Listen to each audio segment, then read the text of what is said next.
Truck Talk Media. C10 Talk, episode 231. C10 Sales 2.0. Let's talk to Cougar, one of the hardest working guys in our community. Talk to him about his page, the success of his page, the growth, and what's happened over the last 2 years since we interviewed him last. Here we go. The comments are crazy. We could talk about this all day, the comments. They're back on right now. I'm limiting it. I'm kind of just filtering it. If I feel like it's going to get crazy backlash, I'll turn them off. Damn, son. Hey guys, one of the biggest upgrades I was able to make on Orange Slice is my lighting. Think about this. You've got your old school sealed yellow lights. You put in new United Pacific headlights, boom, quadruple the lightage. They look better, they perform better, and guess what? They're safer. So you've got LED options, you've got new headlight options. They look great.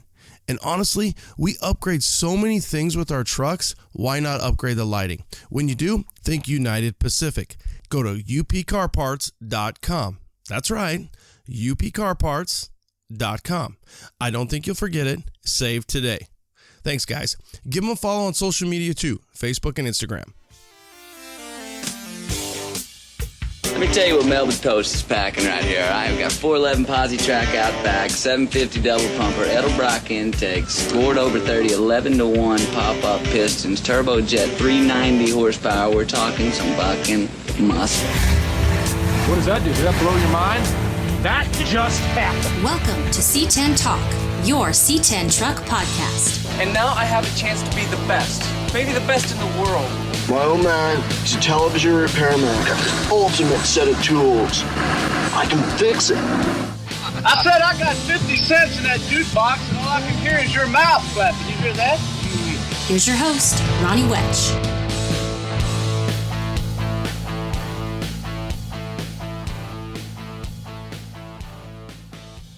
What is up? What is up, my brothers and my sisters? Another kick-ass episode of C10 Talk coming your way, 231 with Cougar from C10 Sales. Absolutely one of the hardest working dudes. You'll hear it, and awesome, just the success, the total success of his page, fruits of his labor because of the work that he does, and his ability really to give back to our community. It's just awesome because he's putting in the work, and he helps all of us. I love it. The page is entertaining. We're going to get into everything from the comments. Reached out to you guys through social media. Hey, what do you want me to ask Cougar? So we hit some of those questions. It's a good episode. I'm always appreciative of his time because I know that he has a lot going on. So episode 231 with Cougar coming at you, Mr. C10 Sales.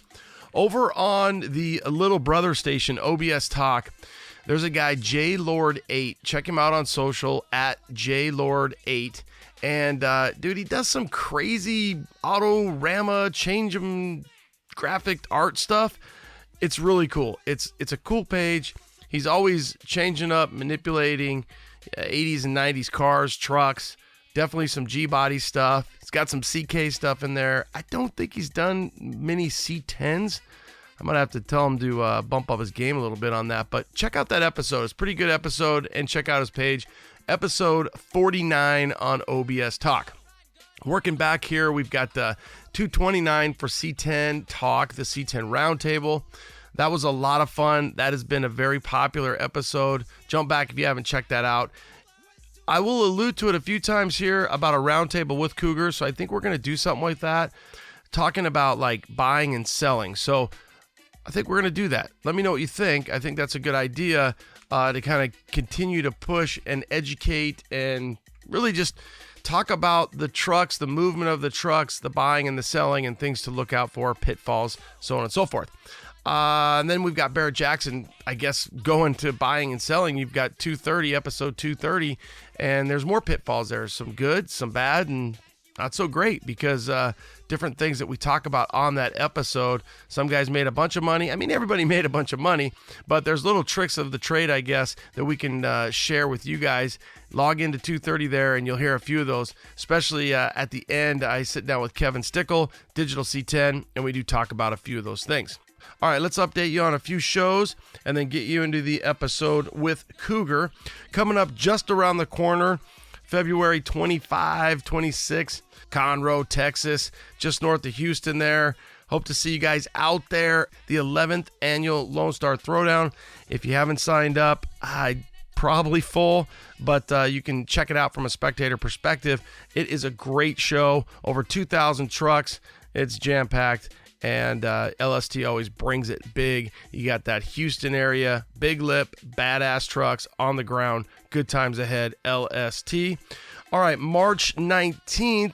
How about the GM Sunshine Showdown? Sunshine Showdown. That's a little bit of a mouthful. March 19th in Palm Coast, Florida. Check them out on social. GM Sunshine Showdown.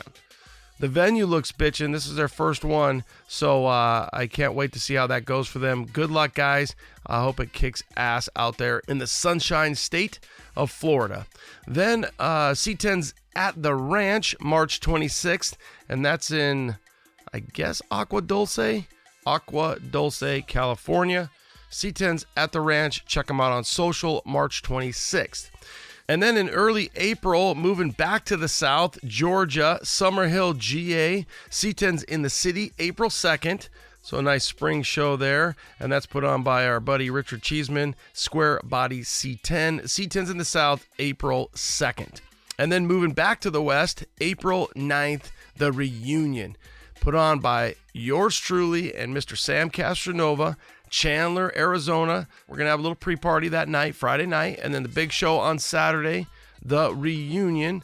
Everybody's invited, well, 98 and older. And we are going to also allow select amount of Fords, Dodges, Broncos, Minis. We want that vibe. We want that high school parking lot vibe. So if you've got a buddy, you're coming out to the Reunion, you've got a Ford buddy, you've got a Dodge buddy, whether you claim them or not, let them know about the Reunion. ReunionTruckShow.com. ReunionTruckShow.com. We've still got a limited amount of spots. We are going to fill up a 5-story parking garage in downtown Chandler. The vibe is going to be funky fresh, a little old school. We're going to have a DJ spinning it up. We're going to have 5 stories of classic trucks. We're going to have over 30 vendors, some food, some chill, some hanging. We've got some cool ideas. So the Reunion Truck Show, you can get on social. It's _reunion with a 10 for the I and the O. _reunion. Check it out. Check it out. Or you can get online, ReunionTruckShow.com, ReunionTruckShow.com. And then zigging, zagging back over to the east again in Mobile, Alabama, May 13th, 14th, 15th. You've got Battle in Bama that weekend out in Mobile, Alabama. So, man, we are going zig and zag back and forth. I guess, though, on the second show that weekend, you've got the C10 Nationals. So that's in Dallas-Fort Worth at Texas Motor Speedway. So May 13th, 14th, 15th, that weekend, get online, Battle in Bama and or C10 Nationals. Both the same weekend there. So you got to pick. Pick where you want to go. SETN, Southeastern Trucks Nationals, July 8th and 9th. And that's over in Tennessee. Southeastern Truck Nationals, July 8th and 9th. And then the C10 Slowdown. I believe this is their second year, and that's July 23rd, San Luis Obispo in California, July 23rd. They opened up registration already, so check that one out as well. That's SLO down, so minus a W there. C10 Slow Down. You can check them out on the social. All right, let's get into the episode with Cougar. Thanks for tuning in. Have a great week, guys. Do what you do. Take the time, share it, like it, love it, and leave us a review. Late. What up? C10 Nation, here we go. We've got Jose Velasco. Who is that? Yeah, you don't know. Cougar? Maybe? How about C10 Sales? One of the most popular IGs in our community. The dude is a hustler.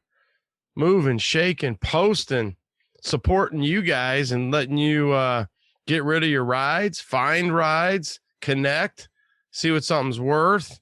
And it's crazy to think what our world would be like without C10 Sales. So Cougar, welcome back for a C10 Sales 2.0 and welcome back to the pod, brother. What's up, Ronnie? What's up? How you been? Good, dude. You ever think about that? I don't know that I've ever thought about like what would the world be like? What would people be doing? I mean, obviously there'd be somebody else doing it and some other imposter, and there has been. But to think what our world would be like without Cougar and without C10 Sales and friends yeah, it's a good thing you got going on, bro. It got crazy. When we did the first podcast, we're like at 30,000 followers. Right now, we're over 200,000 followers. C10 Sales and Friends, where I post everything. I post Fords, whatever, anything, Volvos, anything you have, any other make besides GM. That's above 35,000. So yeah, it's getting there. Yeah. So we did C10 Sales 1.0. It dropped August. I looked that up. It was August of 19. So we're a little over 2 years. And who knows how many more posts, really, if you think about it, and the level that you've really taken it to. So I just think it's one of those things where I'm looking at my list and I'm like, dude, I got to get Cougar back on. There's a lot of guys I got to get back on, but keeping it fresh, keeping it moving, and nobody does that more than you. Really, honestly, I mean, some of the comments that come through that were, I'm like, hey, I'm going to interview Cougar. What do you got? And some really good positive things. We'll get to that, but what else has been going on, dude? I mean, it's good to catch up. We text, we go back and forth every now and then, but it's really good just to kind of find out what's going on, kids, family life, and the hustle. Yeah, everything's good. One big thing, sold the big camper. Took it out on a couple trips. Took it to Dino's last year. Didn't go, 2021, 2020 went to Dino's. Ended up selling it. So I'm now doing the big K30 with the big 2010 Duramax 2500 swap. Trying to do a body swap, but we're still in the air on how we're going to do all this. Get it. No pun intended. Still up in the air. Yeah, it's still up in the air. Yeah, kids are good. Wife is good. Family, friends, everybody's good. Everybody supports me. Luckily, I got a wife that really understands that I'm into this, and I'm into the trucks. I'm into helping people. I'm into my people. So she doesn't trip on most of it. So yeah, it's good. Yeah, I mean, I would think that it becomes a time, and I assume, you're a hustler, you're business savvy. You'd be like, dude, I need to pay somebody to freaking sit here and do this. And have you ever thought about that? Well, I'm doing it now. A lot of people, I charge a lot of people now for posts, 25, 30 a post. I don't charge everybody. I charge a lot of people, but I don't charge everybody because I had to hire help. It was just way too much. Yeah. Okay. So you have some people that are helping you out now.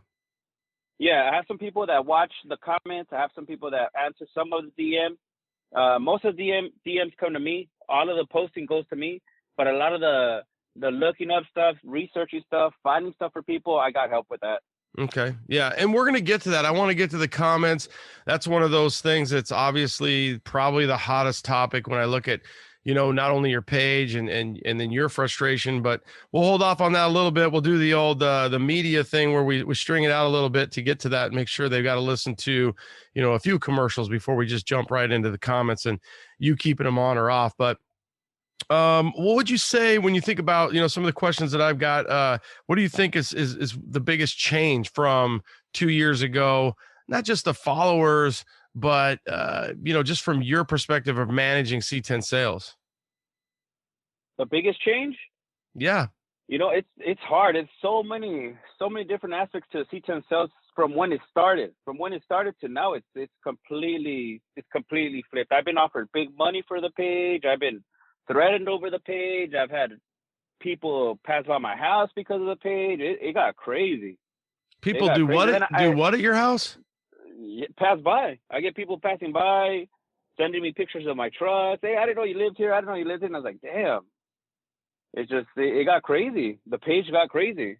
Yeah. I get people I get a lot of people that just want to talk to me and like want to, conversation, want to talk over trucks, and I really don't have time to just have conversations. I do talk to people all day, and if I can help them, I can help them. But just sometimes I don't have time. People send me a random message. Hey, I have a 74 C10. What's it worth? How do I know? I never even seen your truck. I don't know nothing about your truck. I don't know anything about it. How do I know what it's worth?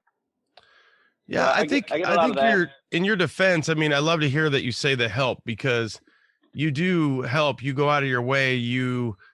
People just And I want to be, respectful of the listener too, but sometimes people are just not respectful of other people's time. And it's just like, oh yeah, well, this is Cougar. He's going to have time. Even when it comes to just posting, sometimes it's like, I can imagine you get people just hitting you up constantly. Like, I just want to sell this. And there's gotta be people who post you, blow you up, tag you nonstop. Oh, nonstop tagging on random stuff, tagging me on their trip to the Bahamas. Like, I really don't care. They want you to know that they're in the Bahamas. Yeah, just tagging me on everything. Like, it is what it is. I don't see them all, and then people get mad because they'll tag me on a post, and I don't see it. I don't see it because you know how you see it on your Instagram page. When you get so many likes or you get so many comments, everything moves down, and eventually it moves out of the screen. So I don't see it, and people take offense to it. Like, hey, I tagged you on this. Why didn't you reply to me? I was like, I didn't see it. Plain and simple, I didn't see it. I get over 100 DMs a day. Yeah. Over 100 DMs a day. And I don't see them all. I miss them, and I hate to open them because once I open them, I lose them. If I open a DM and I don't act on it right then and there, whatever I have to do, if it's a question, if it's a post, if it's something that I'm selling, I miss it. So I try not to open a post till I'm ready till I'm not distracted, till somebody's not talking to me, until I got some free time to be on it. Yeah, which is I think too, is your kids are getting older. There's more activities going on. And so you think about, 2 years ago, 2.5 years ago, 3 years ago, when this all started, and now it's like, hey man, sometimes my weekend, sometimes I just want to get away for the weekend with my family and have that balance. So hopefully people could be respectful. We know that they're not always going to be, and you just keep doing what you're doing, find that balance. And yeah, I'll do that with texts. I will not open them, because if I do, my ADD is off into left field and I'll completely forget, versus if I leave that little dot on there that says I got a live text, and it's like, all right, I need to go back and go through that, and it prompts me. So yeah, go ahead. No, exactly. I'm the same way. I try not to open stuff because I'm not easily distracted, but I have a lot going on. So like you said, with my kids and my wife are going to come before anything. My family first, no matter what. So what I try to do is I try to get up at 3 a.m. to post while everybody's asleep. And it's a big plus posting that early, because all the East Coast people see it. Once all the East Coast people are seeing all the East Coast, and everybody's like, oh man, you never post East Coast trucks. All the West Coast trucks are going to the East Coast. So most of the buyers of the trucks on my page are all East Coast people. All the trucks from Cali, from Arizona, from Vegas, they're all going to the East Coast.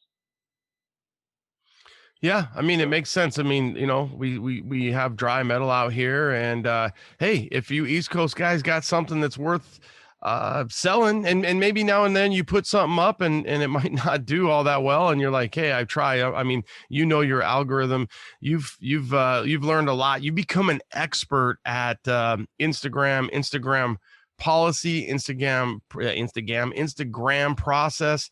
I know at one point they shut you down. They've shut me down 3 times. They actually just recently shut me down on, what's today? Today's Thursday. On Tuesday. No, I'm sorry. Wednesday. Wednesday, I couldn't post anything. Today's Wednesday. So last Wednesday? Oh, no. I'm sorry. Monday. On Monday. Okay.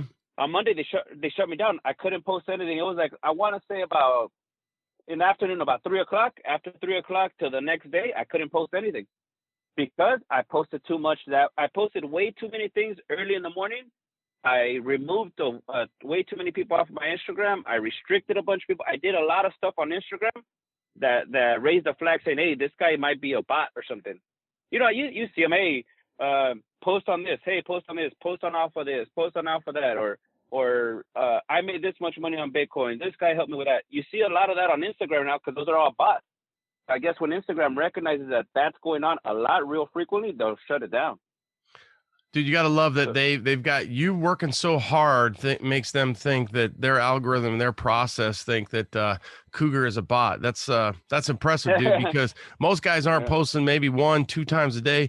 You're over here posting 6-7 times in the morning.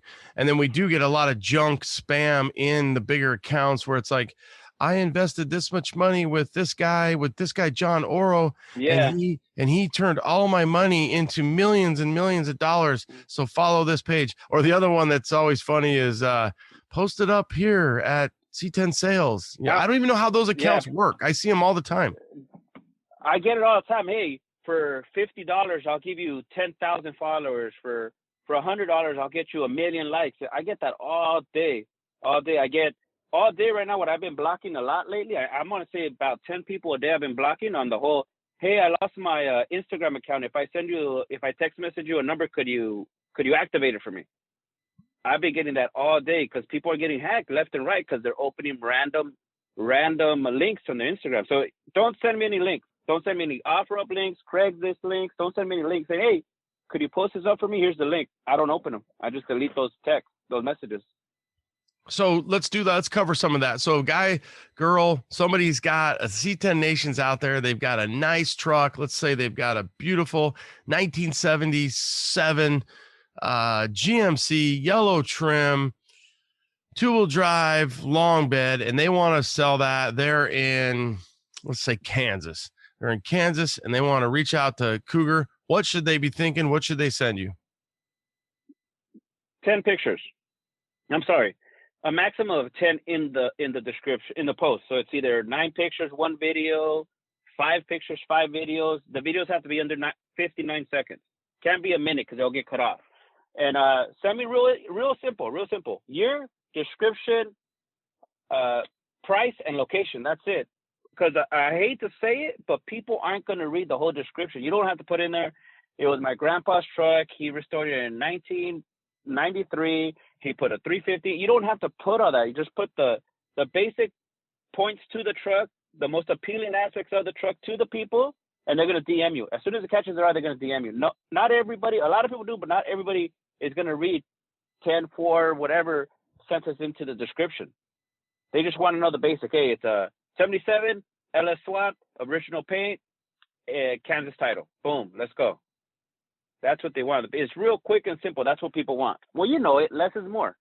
Yeah, no, 100%. And I think if they want to have more detail, they can have the detailed post on their own page and then send you the basics. So it's really clickbait for you. And that's what the seller from Kansas is looking at. Hey, clickbait. I like this truck. I like this Blazer. I like this car. I like whatever it is. If you want more details, you head back to their page. I love when people ask you about the guy from Kansas's truck. That for whatever reason, the evilness of me loves to know that you're losing your mind, because it's like, what makes you think C10 Sales knows this truck? You know what? I get a lot of it. It kills me.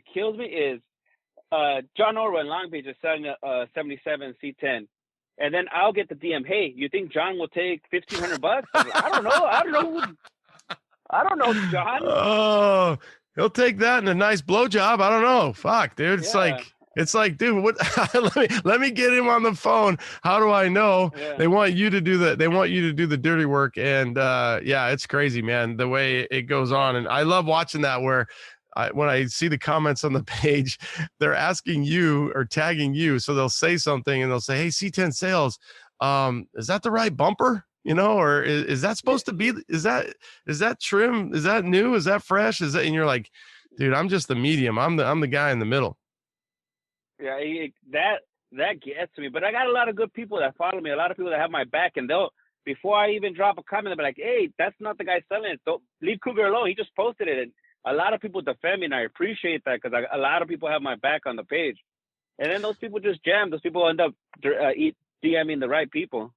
Yeah, and it is cool to see that there's the people out there supporting it, the followers that are posting stuff, because I don't see you comment very much, and I don't blame you. It's like, hey, I'm going to put it out here. I'm going to move to the next one. I'm going to spend my energy moving to my next post and or my real job and my family, my kids, whatever. If I sit here and I go down the wormhole of constantly reaching out and following up to these questions that are on the front line, where there's so many things I assume going on behind in the DMs and all the different posts, all the different tags, so on and so forth. Yeah, it gets crazy because I post for more than 95% of the people I post for. I don't know them. I don't know where they live. I don't know anything about them. I just post, and that's it. And then people get mad because John doesn't reply to them. Hey, John's not replying to me. What the fuck's his problem? Why isn't he? I DM'd him. I was like, well, I don't know. I don't know what John's going on. I don't know. John maybe didn't post it. Maybe it was his kid. Maybe his kid's waiting for John to get home so he can get on his Instagram account. I don't know. And people get mad. People get mad because John's not replying to them. Mm-hmm. How about time? How about hey, I sent you my stuff from, this is Megan again from Kansas. I've got my, my grandpa's 76 or 77, and I sent it to you last week and you're not posting it. Yeah, that's the thing. And then when you send me when people send me posts, I'm sorry, I missed them. Hey, I missed it. I'll get on it. As soon as I see it, I get on it. One other thing, that's why I don't like opening them, because if I miss it at that moment, I don't open messages when I'm driving, because then I'll miss it. It's hard. It's hard to tell you, because people tell me, hey, I'm going to pay you. When you're going to post it? It's hard to tell you exactly when I'm going to post it, because I don't know if you're sending all the right info. A lot of people, what they do is they send me a truck. They send me, I want $1,500. Okay, cool. And then when are you going to post it? Hey, what year is it? Oh, they send me a year. An hour later, they send me a location. And I'm like, hey, you need to send me all the pictures. You need to send me the year, the location, the description, and the price, so I can put everything together and post it. Because if we keep on going back and forth, that's a complete waste of time. I'm not going to post your stuff right away, because I work off of the oldest messages. So I go to my DMs. Hey, I'm 2 days behind, so I go to my oldest messages. The guy that's Pep, he's my oldest message. I'm about to get to him. Then he sends me a DM. Hey, when are you going to get to me? Boom. He gets moved all the way to the top again, because he's not the oldest message anymore. Yeah, that's funny. And I get think that about that. And I get that a lot, where people send me DM after DM after DM, because they want their truck posted. Hey, they need the money. They need to sell the truck. That's cool. I get it. They just need to move the truck. But sending me a DM after DM just moves them to the top. If I'm working off of the oldest messages, which I should, because they've been waiting, sending me a DM, it's just going to move you back to the top of the list. It's going to push you to the top of my DMs, which is the last ones I get to. Yeah, you're starting from the bottom. So for you guys out there and girls that are, Megan in Kansas of 1977, be patient. He's going to get to you. But that second you go to, be not patient and you post something, then you're going to bump to the top, and he's going to go right on to this guy from John Oral from Long Beach, who's been sitting there, and that's why nobody's talking to him. But all right, so that's good. So I think, what about like a generic? I think you used to do this where it's like, hey, I've got a pretty generic little, cut and paste, year, make, model, and asking price, and then brief description. Boom. Do you send that generically over in a DM? Yeah, when somebody DMs me, I send them a little disclaimer to say, boom, this is what it is. Year, description, location, price. And then I put it together with the C10 Sales hashtag, with their DM info, organize all the pictures, pick the best picture as a cover picture, and boom, we're done. We post it up, it's done, they're going to DM you. That's the easiest, quickest way for me to do it, is just a real quick description with the bullet points of the description there, and it's posted. But if you come back after I posted it and tell me, hey, I wanted to add this picture instead of that picture, or hey, I wanted to add that I just put a new muffler on it 2 days ago, so it has a new muffler, I'm not going to see that, because I reposted it. I'm done. I'm moving on to the next one. And once I'm moving on to the next one, I'm not going to see that DM till I get to that point. And that's where people get upset, like, hey, you didn't fix the post, or you didn't change the picture with this picture that I wanted. So yeah, fastest way to get posted. When you're looking for classic Chevy or GMC truck parts, brotherstrucks.com is your #1 source for 1947 to 87 Chevy and GMC truck restoration parts. So whether you are restoring an original or looking to customize that classic truck, brotherstrucks.com has thousands of the highest quality truck parts for you to choose from. So head over to brotherstrucks.com and order your free catalog today. And don't forget to follow Brothers on Facebook and Instagram for daily updates and special offers too. With a company history dating back to 1949, Airlift Performance brings a dedication and expertise to those looking for a life on air. Their 3H system combines pressure-based control with ride height sensing technology, harnessing both systems. including an intuitive handheld controller providing at-a-glance status of pressure and height conditions. Every 3/8 system comes standard with Bluetooth technology built right in, and a free companion mobile app allowing wireless control for most smartphones and mobile devices. Designed for a life on air. Airliftperformance.com. C10 Nation, what's stopping you? Well, CPP has you covered. They offer multiple different options to make the disc brake conversion as easy as possible on both you and your wallet. Damn, son. From stock height conversions to their Big Brake Grand Slam kit. How's your altitude? You need to get a little lower? CPP has you covered there too. They offer a wide variety of drop kits for you to choose from. Head over to ClassicPerform.com. That's ClassicPerform.com to save big today. You didn't fix the post, or you didn't change the picture with this picture that I wanted. So Yeah. Fastest way to get posted is send me all the info at once and send me the pictures that you want at once. Boom, I'll post it. Whenever I have a few guys, I have a couple not big dealers. Well, yeah, I'll say big dealers that I post a lot for weekly. They move trucks. There's guys that I've sold about 30 trucks, so there's on my page. And it got to the point where when I see their DM, when I see them pop up, I just go to the page and post it. No questions asked. Everything's there. My hashtag's there. They put their DM. Everything's there. So all I have to do is save the pictures, copy the description, paste it, and they're posted like within seconds, because they already know the process. They know how fast I move. They know that they need to have everything there, and it's going to get posted. Yeah. And then I think another big thing was don't be private, right? Yeah, don't be private, because a lot of people don't know that. Private accounts, you can still send them a DM. Right-hand corner on top, there's 3 little dots. You click the 3 little dots, and you're able to send them a message. But a lot of people don't know that. So they don't message you. And then the people that are private, they don't know that there's a separate section in their DMs that goes to private messages. So they never open the message. They might have 30 offers for the truck waiting right there, but they don't know that that other section of the DMs is there. Yeah, so if you're private, it's going to be a struggle. Yeah, you got to take your page off of private. I know a lot of people want to stay private, and they don't want people looking at their stuff. But if you want to sell something on Instagram, if you want to sell trucks, if you want to be really on Instagram doing that, you got to take your page off of private. And like you said, hey, a quick description, and then have a bunch of videos, a bunch of pictures, more detail, everything about your truck or whatever you're selling on your page, so people can go on in and really look into your truck. Yeah, a little bit of event session. It always cracks me up when somebody will send me something and then they want it on C10 Talk, C10 Nation, OBS Talk, whatever.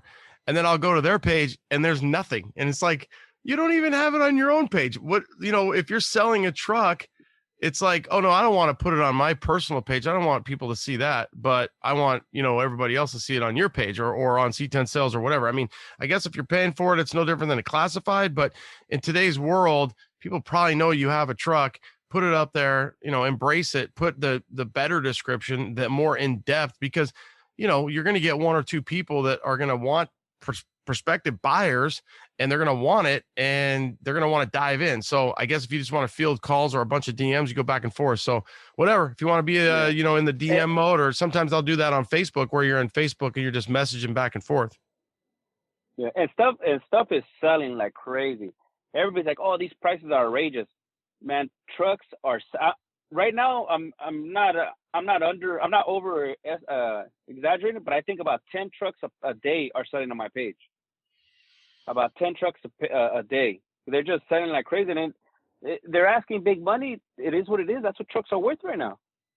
Yeah. What do you think is about the average that you're posting a day then? 20 trucks. My goal a day is 20 trucks, 20 posts. Wow. Yeah, that's sometimes. How do you find time for that? I wake up at 3 a.m. before everybody's up. Okay, so then you're going to post 10 in the morning. I post about 10 in the morning from I say 3 a.m. to like 4:30. I post about 10. All day at work, I don't post nothing while I'm at work, and then in the afternoon, I go pick up my son. I have an hour in between when my son gets out of work and I'm in front of his school waiting. I'll post another 2, 3, and then I get home. My wife gets home about 5. I post in between till my wife gets home. Then she gets home. We go do what we have to do, run errands, whatever we're doing. Then right before I go to sleep, I post another 5 or another handful. So for the audience, I think that's a big deal. Make sure you're going back to that, 20 mark. Too bad you couldn't say, couldn't have like a date where it's like I posted it. I mean, I guess there is a date, but it's like, okay, know how far. Oh, this is new. This is fresh. Cause you might only go back like 5 and it's like, oh no, shit, I got to go back 10, 20 and make sure I'm seeing everything. Yeah. Obviously they're going to scroll back and they're going to see that. Do you prefer to go into and mark sold, to go back and say, somebody sends a message to you and says sold, and then you go back and say sold? Do you like to do that? Yes. It's a big plus for me. People letting me know that it's sold. That way I can mark it sold. Because a lot of people don't. And I get DMs from the people that buy it. Like, hey, thanks. I bought this truck off your page. And the person that I posted it for that sold it, they never told me. So it's a big plus, because then I get a lot of DMs as well. Hey, I've been hitting up this guy. He hasn't said nothing. Then out of the blue, the guy sends me a message. Hey, could you take my post down? Because I keep on getting DMs. I'm like, well, you didn't tell me it was sold. And the way Instagram works, their algorithms are weird, because I could post a truck right now at this very moment, and you're not going to see it. 2 days from now, you're going to see it like it's a new post, but it's not. So not everybody's seeing my daily post. People are seeing a post that's a day or 2 old, a couple days old, a couple hours old. They don't see it as I'm posting. So I don't know how that works on Instagram. That's only if it's in their feed, right? If it's in their feed, but if they go directly to your page, they're going to see it. Yeah. If they go directly to my page, they can see everything. Yeah. But in their feed, I'm sorry. Yeah, in their feed, they're not going to see everything I post, just because it doesn't show everything I post. And I post a lot. With multiple accounts, like I have obviously, a handful of different accounts, and it's funny. Let's say I see a post from you on C10 Talk and I like it. Well, 2 days later, I'll be in another, whether it's OBS or something else, C10 Nation, and I'll see it and I'll be like, holy shit, this is 2 days later. And it's still, and it's like fresh for that page. Yeah. And it's weird. And usually the way because I kind of got it down when to post, when's the best time, like, people that I post a lot for, say dealers and hot rod shops and all that I post a lot for, they have my cell phone number. They'll have my cell phone number because we've done so much business together. I've sold them some trucks. So they're like, hey, here's my number. When you want to post, text me. Best time to post. And I shouldn't be putting it out there because I'm going to get flooded with DMs, but best time to post is early in the morning. And I can see the couple first posts that I do real early in the morning get the most views, get the most likes. In the afternoon, it's there. At nighttime, it's a lot. But in the early in the morning is when I get the most likes, and that's when I do most of my work. Especially for a West Coast guy, right? Yeah. I posted a couple trucks this morning, and 2 of them were sold by the time I got to work. Yeah, so it's a lot of people. I'm telling you, a lot of the trucks that I post that are West Coast trucks go to the East Coast, and the East Coast people at 3 a.m. when I'm posting, at 4 a.m. when I'm posting, they're on their phone. I don't know what time. Let's say 7 o'clock over there. Yes. Well, for you, 7 o'clock. Yeah. So they're seeing my 3 a.m., 4 a.m. post. They're seeing it at their 7 a.m. That when I guess that's when they're on their phone out there and they're buying the truck. They're buying the trucks.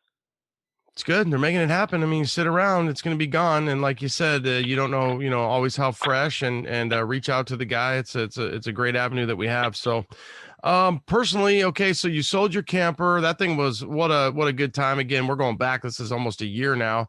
You sold the big camper.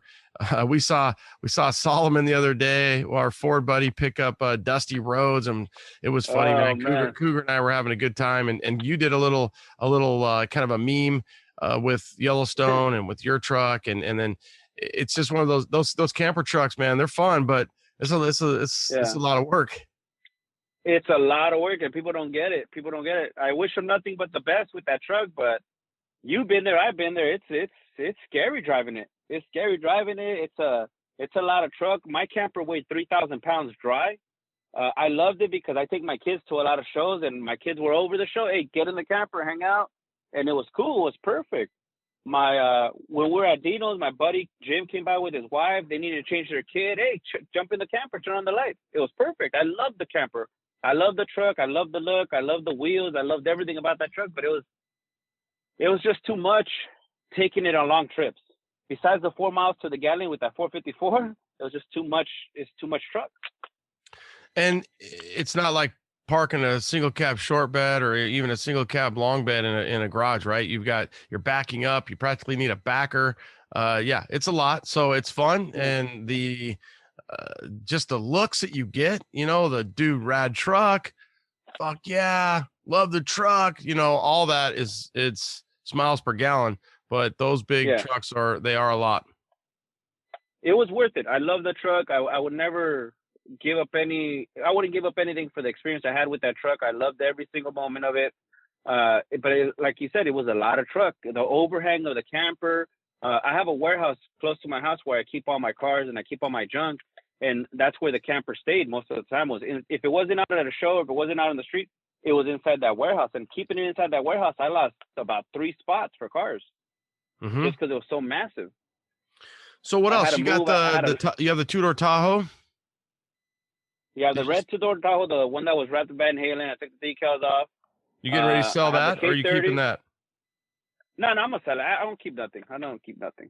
I have the big K30, 82 4x4, Detroit diesel, Banks turbo kit, gear vendor, everything. Real cool truck, real rare truck. It took me a long time to find it. My buddy out in San Francisco found it actually down the street from me on Craigslist. And I bought it sight unseen because I was looking for this truck forever. She did good, drove around. Then one day the crank decided to break in half, and that was it. Towed her home. She's been sitting in my driveway for a few months now. I bought a rolled over 2010 Duramax 2500 4x4 and everything. And I have a buddy that's gonna help me out. We're either gonna do a body swap or I'm gonna drop the Duramax in it. I still don't know because there's a lot. It's getting real expensive doing that one. Yeah. What about the so you have the maroon crew cab OBS as well, or did you sell that one? The maroon crew cab. No, that's my little brother's, Pep. Oh, yeah. I thought that was yours. Yeah. Okay. It was mine. He fell in love with it. It wasn't done. All I did was get it painted, and it still needed everything else. And he fell in love with it. He's like, let me buy it. I was like, take it then. He bought it off me. I love the wheels, everything you've done with that truck, or you guys together collectively. Yeah, that's the look we're going for the 90s look. And yeah, 17-inch boys, did a little drop on it, tonneau cover, smooth bumpers, roll pan. When I had it, I had the 454 mirrors on it, but he hated them because he couldn't see nothing on them, so he changed the mirrors. But yeah, it turned out to be a real nice truck, good sound in it. Then I just picked up that dually, that 88 dually with 16,000 original miles. Did you see that one? The white and white and maroon as well with the red interior. Yeah, that's gonna be. So you like those big ones. I like them. I used to hate crew cabs. I was always about single bed single cab short beds, slammed everything. But as I started having kids and they go with me everywhere. My wife goes with me. I like having the big truck. I like having the crew cab. I want them to be comfortable because I would hate for them to be uncomfortable going to a show with me and then being uncomfortable there, then being uncomfortable at the car show. I would hate to ruin that experience with them and them not wanting to go with me anymore. Well, and what it does is, it makes we are in a position of, I think being, when I was growing up, they didn't care whether you were having fun or not. You're just going. And now, we build it up and I'm like, you want your kids to have fun because you do want to go and you don't want them to be so into video games or whatever else that they are going to be fighting, challenging you with. And you're like, listen, I want to make this the funnest experience. And they may not even realize it now, but down the road, they're going to be like, Dad, remember the big camper truck? You remember we used to do this? And you're like, yeah. And that's going to bring a smile to your face. Yeah, exactly. I would take them to shows in the camper and everybody's waving at them. My daughter loved it. She's waving at everybody. Awesome. And my son's like, why they waving at you? Why are they looking at us? I'm like, well, look at this truck. No, it's because your daughter's famous. Dad's famous. Yeah. C10 Sales. She's wild. She's the one that's going to be, she's all about it. My daughter's all about it. She's all about C10 Sales. She's drawing it. She has the stickers all over her water bottle, all over her room. She has a shirt, she has a sweater, and she tells people, oh yeah, C10 Sales, that's my business. She's the boss and that she sells trucks. And I always have a lot of trucks. And because of C10 Sales, I get commission to buy people trucks. I get a lot of people hitting me up like, hey, I'm looking for a specific truck. And it got to the point where it got easy for me to find a truck. If I'm looking for a specific truck, I just have to throw a couple feet, put it on my story. Hey, I'm looking for this truck, and within minutes I'll have a DMA. I know where this truck is at, or I know who has this truck, or here's the info. And a lot of the trucks that I have myself, I don't ever post them on my homepage to sell because I already have buyers lined up. Yeah, I could see that. I could see where really a lot of activity. I would think it would be hard. You'd probably have to write some of this stuff down. You're like, all right, I got freaking Marty in Topeka, Kansas. I got freaking this guy and he wants this and these guys want this. And, but yeah, you get the first dibs kind of, right? So you're looking at it and you're like, before I post this, and you've done that for myself. I know that for a fact where you're like, hey, I'm getting ready to post this. You want to jump? You got to make a move. You got to be ready to go. And you're looking through it. And for me on the other end, looking at pictures and I do appreciate that as well. So, what about did you guys end up finishing that Blazer? You did the raffle on the two-wheel drive Blazer. How's that? Yeah. I think you were going to do some of the work and then the guy got it. Yeah. Well, no. It just finished out of the paint shop a couple weeks ago. It's inside my warehouse right now. I'm going to go to a buddy to finish all the suspension and everything. That's the one that ruined me for the raffles. I ended up going to one paint shop. They didn't do it. They stole the tailgate, stole the interior. I had to take it to another body shop. And that body shop, he hooked me up, but it took him like 9-10 months to get it done. And it is just the time and the amount of money that I had to pay him to do it wasn't what we agreed upon, but it is what it is. At the end, I had to pay him. I lost a lot of money on the deal, but like I told the guy, hey, you're going to get the truck. The guy that won it, I'm sorry for the delay. I'm just trying to finish it and get you the truck. But yeah, it should be done. Hopefully I have it done by the end of this month and shipped out to him. But the interior's all done. Waiting for the guy to do the suspension. The engine-wise is all done. Body and paint's all done. And that's it. Cool. Yeah, that was that raffle. Never again until if I'm not gonna say never again, but if I end up doing it, I have to get way more organized. I can't do it by myself. Well, my wife and my little brother. Sorry? Yeah, go. I just think because you ended up doing, kind of saying, hey, we're going to complete it and do the work. I think at that point, you're almost like a full shop where you just say, hey, I'm raffling this blank. You go take it to your shop. You do, you know what I'm saying? Yeah, I should have done that. My big deal was that I wanted to paint it for whoever won it. I wanted to paint it the color that they wanted. And that's where I screwed myself. That's where I screwed myself because the guy wanted, let's paint it this color, send it to the shop. That guy couldn't finish it, had to pull it out of the shop, take it to another one. And then now this guy's doing it. And he's just taking his time. And you know what? California is hard on paint. I have 2 trucks myself that I have to paint, and I can't because you don't know. California is real hard on paint because of all the restrictions, all the cost, everything is real hard out here. And nobody wants to paint big jobs.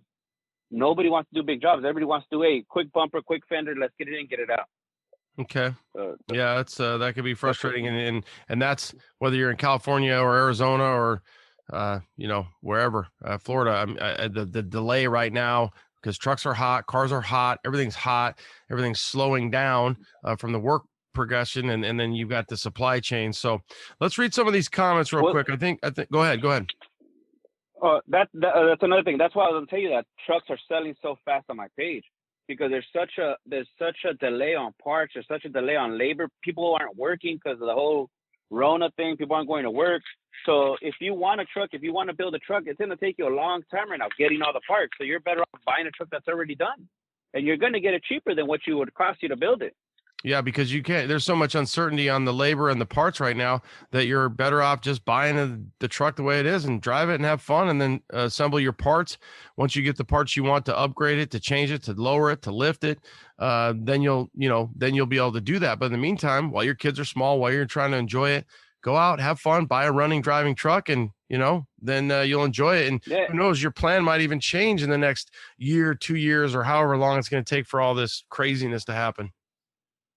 Yeah, there's some trucks. I'm telling you, the truck market is so hot right now.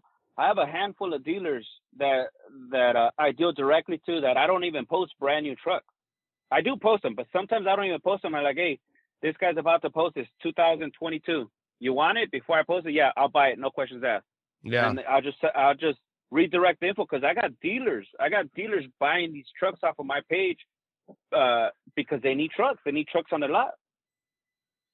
Yeah, and the demand, I mean, we see it when we drive around here in Phoenix, and we see it. Those lots are, there's some lots, there's like 6 cars in it, and you're like, dude, they can't sell shit, right? They got all those guys that keeping the lights on, and they don't have any inventory. So hopefully that's going to change a little bit and kind of level out. I was going to say, we'll get to some of these comments. I think this was pretty good. Some of these guys, we'll hold off on the comments themselves on you shut it down. I did like this question. This is from Smokey 105.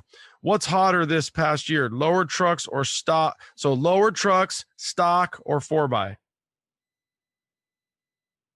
If it's stock, it has to be all original, full trim truck, super hot.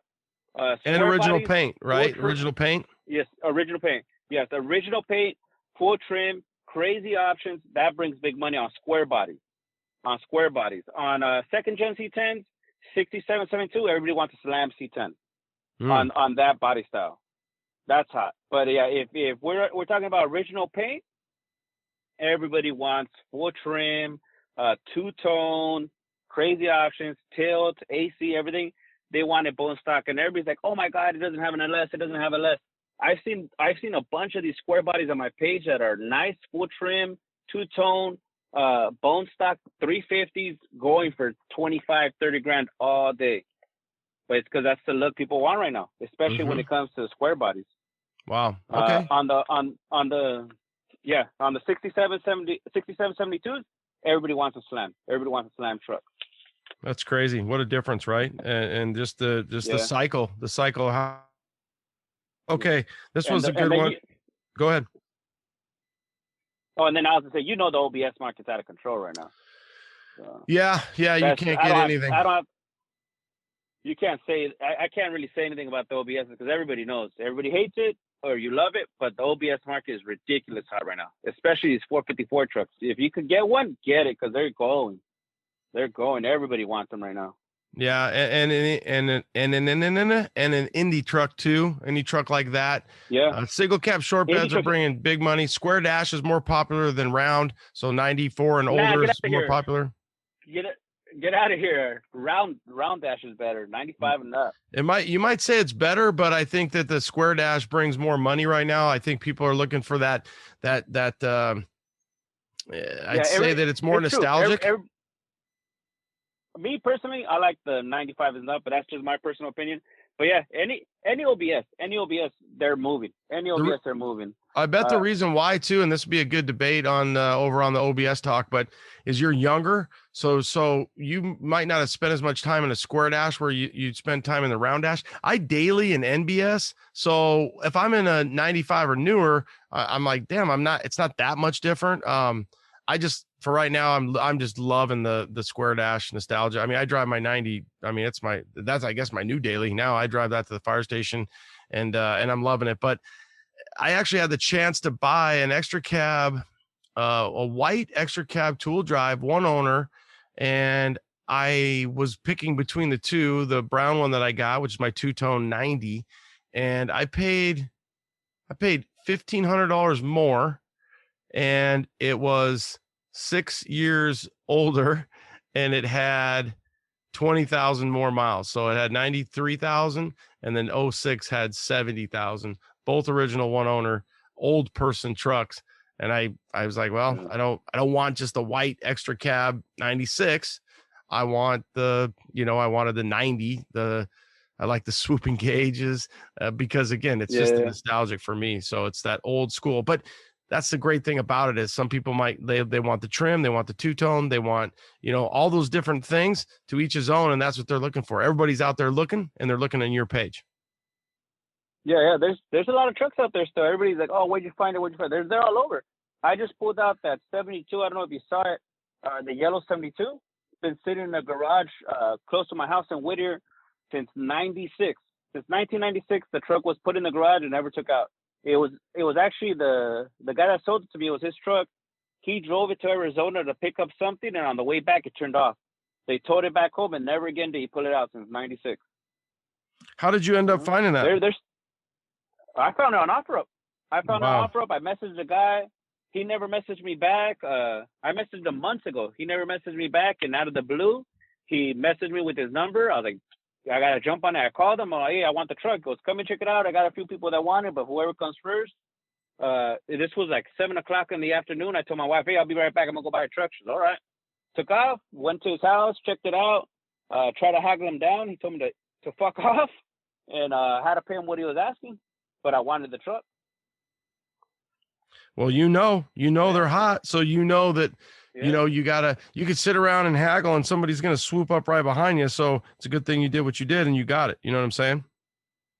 Yeah. It's happened to me a lot, and I've learned my lesson about haggling. Like, I do this a lot. I flip a lot of trucks. I buy a lot of trucks. I sell a lot of trucks. And I've burned myself just because the asshole inside of me wants to pay less. And sometimes you can't. Because I know that what I paid for this truck, I know there was at least 100 people ready to pay what I paid for that truck because they want that truck. Mm-hmm. So I had to get I it. hate that feeling too, where you $500 and you leave, you're driving away and you're like, why didn't I just pay that guy? Why did and then you call back? I've done that even this last year, or a few, just probably the last 3 months. I've called the guy back. I'm like, I'm not even home, and I'm like, hey, I'm turning around. Nope, already gone. You're like, God, I hate damn it. It kills me. And I got a buddy, Jim, that I got a few real tight buddies that I talk to the cars, and I talk about C10s a lot. And he tells me, he goes, stop being a tight ass. Just pay what they want, because you're going to sell it. You're going to make your money back and some. But it's just the tight ass in me that I have to pay less or something. Even if I know it's a good deal, I'm just being an asshole. Well, I think too, what happens is, and I don't know how this is, the quarterback, the sports reference on this, but they say, hey, to be a great quarterback, you got to have no memory, right? You forget the last play. You're only as good as your next play. I feel like what happens is we look at a truck, and this is, let me just say me. I look at a truck and I'm like, let's say OBSs, that's the easiest one. You look at a single cab short bed and you're like, that's a $5,000 truck, but it's not anymore. And so you have to take your memory card out and you have to delete that shit, because something is only worth what somebody else is going to pay for it. And right now they're paying big bucks for stuff. So if you go in there and you're thinking, hey, I'm going to freaking get 500 to 2,000, the old $24.99, the guy wants, $24,999. So you're looking at, I'm looking at that and I'm like, dude, that's 20 grand. I'm going to get that for 20 grand. I'm going to work it 20 grand. Dude, now they're like, nope, it's $24.99. I'll give it to you for $24,8850 or whatever, 28,500. And you're like, dude, there's no, why should they? Because when we're on the other side, it's not like we're going down. Yeah, and everybody knows they're gonna sell. They're gonna sell no matter what. They're gonna sell. As ridiculous as you think the prices, they're gonna sell. 10 years ago, we were buying C10s, short beds, full trim, with all the work for $2,000-$3,000 all day. Not anymore. Would you say that there are some guys? Would you say there's some? I think there's some guys that still are a little out of, like, there's a few that you post for them sometimes. I get tagged in some, and I'm like, dude, are you kidding me? Like, it's just too much. And that's obviously why the comments sometimes is so fun to watch that. But sometimes you're like, dude, all right, whatever, I'll put it up there, and at least they're putting a price and they got the balls to put the price. But sometimes you're just like, dude, this guy is out of control. Yeah, I get that a lot. I see it all day, but you end up hurting people's feelings, I guess. People get upset when you tell them, like, the reality of it is, I can't tell you what the price is. I can't tell you the market. But what I could tell you is what they're selling for. I could tell you that all day.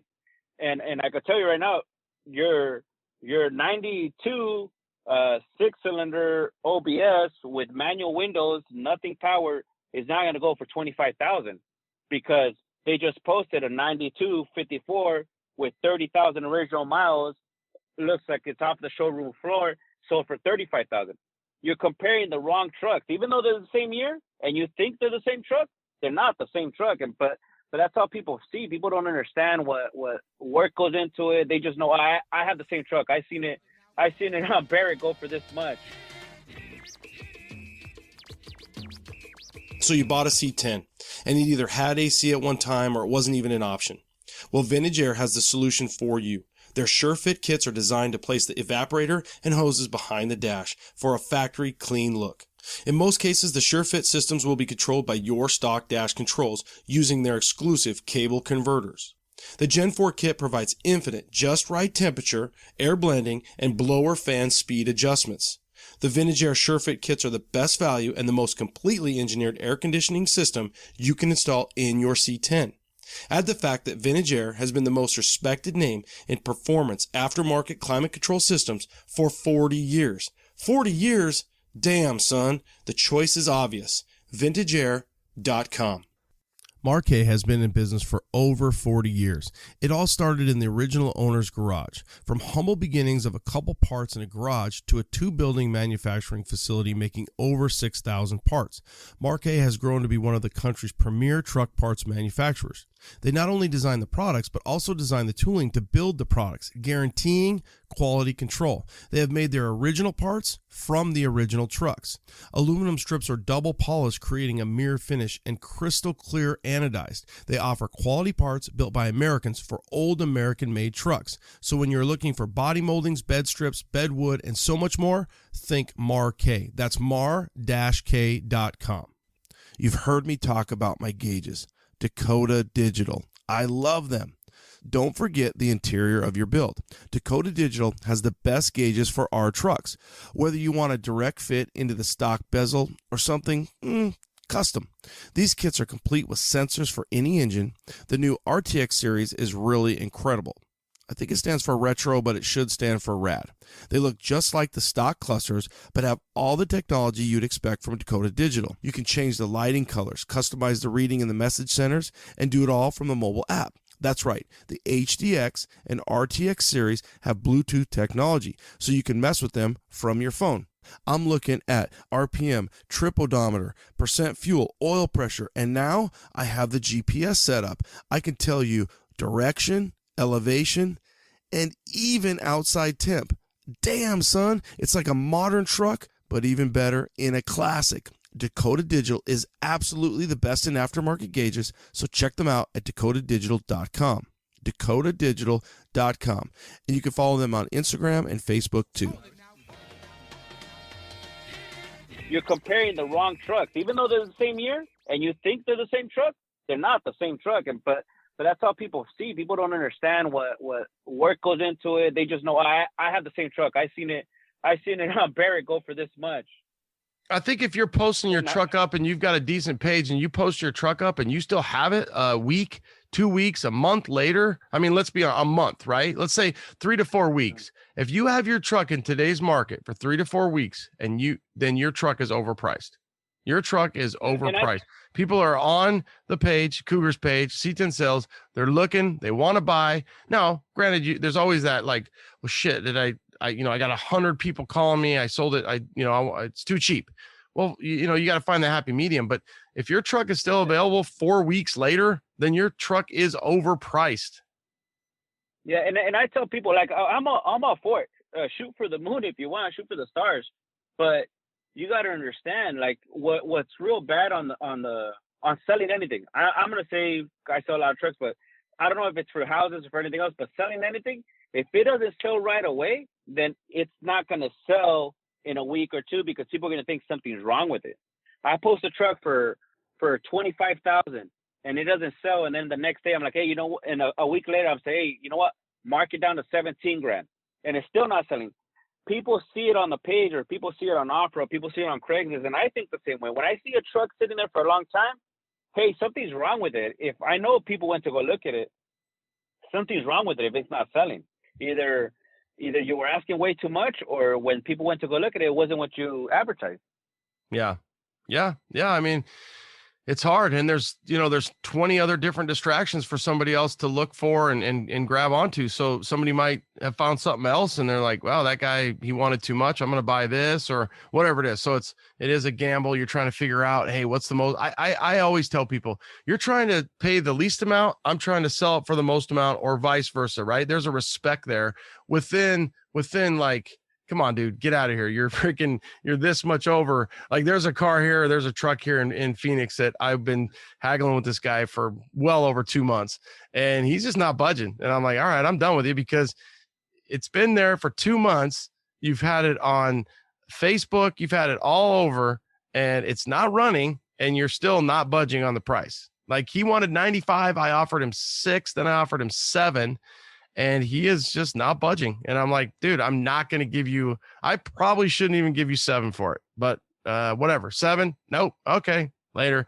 Still there, still sitting there, and you're like, dude, whatever. So if it's still sitting there and you got all the time in the world and you want to sit around and wait as this thing goes and ebbs and flows and highs and lows, and who knows what's going to happen one week to the next, but and then I think Sam kind of helped me with this too, is, for example, on this Brown 90 that I bought, it's like, dude, if you find one that you like that speaks to you, don't be a cheapskate. If it's something you're going to want to get and you want to just buy it, because you're going to lose it and you're going to be pissed. 100%. That's happened to me a bunch of times. That exactly what you're talking about is what I did with my K30. I wanted that truck. I wanted a 4x4 forever because I don't go off-roading. I'm not a big off-roader. My little brother is. He likes going out, sleeping on a fucking rock, freezing his ass off. I hate that shit. I want to sleep if I'm going to go camping, I'm going to sleep in a cabin, or I'm going to sleep inside my camper. I'm going to have a TV on. I'm going to have the AC on.